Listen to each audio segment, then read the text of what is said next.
I'll call it the blizzard of 14. Because they're not calling it a blizzard on the news, but over 4 feet of snow has fallen.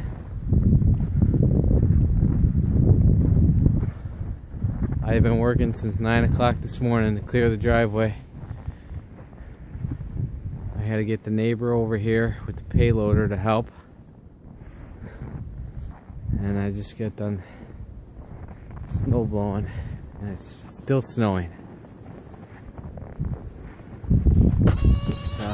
That's my truck. I don't know what to do about it.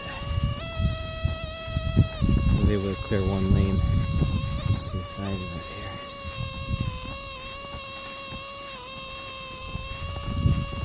It's the front of our house.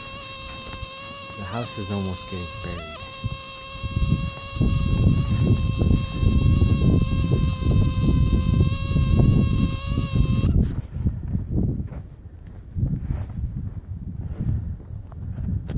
That's me.